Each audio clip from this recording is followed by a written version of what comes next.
আসসালামু আলাইকুম রহমতুল্লাহ। নিজ বাড়ির সামনে গুলিবিদ্ধ হলেন জামায়াত নেতা। এটা ডেইলি সংগ্রামের আজকে নিউজ।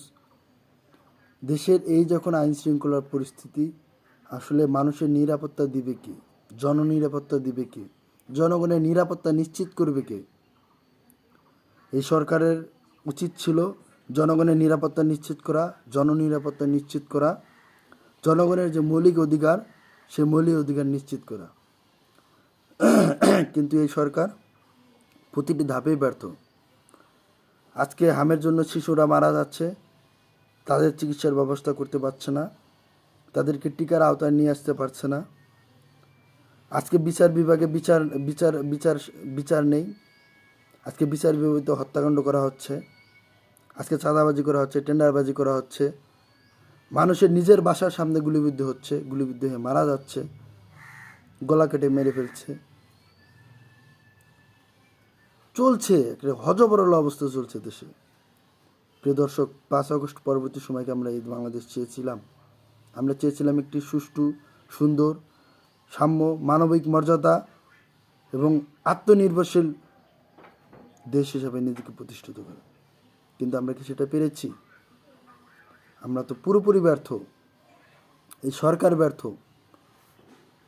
একটু অভ্যুত্থান পরবর্তী সরকার আসলে কেমন হওয়া উচিত সেটা রূপরেখা জুলাই সনদে আছে। সেই জুলাই সনদটাকেও তারা অ্যাভয়েড করতেছে। জুলাই সনদ মানবে না, জুলাই সনদ বাস্তবায়ন করবে না। গণভোটের রায় তারা মানবে না। গণভোটের রায় যদি বাস্তবায়ন হয়, দেশের পুরোপুরি প্রেক্ষাপটটাই চেঞ্জ হয়ে যাবে। আজকে গুরুত্বপূর্ণ অধ্যাদেশগুলো বাতিল করে দেওয়া হলো। মানবাধিকার কমিশন, গুম কমিশন, পুলিশ সংস্কার কমিশন, সুপ্রিম কোর্ট সচিবালয়।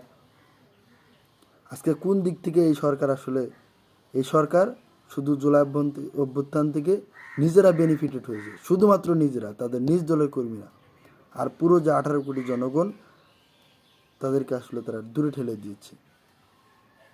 এই যে বিভাজনের রাজনীতি, এই যে বিভাজন, এটার ফল ভোগ করতে হবে বাংলাদেশকে সুদূর প্রসারীভাবে।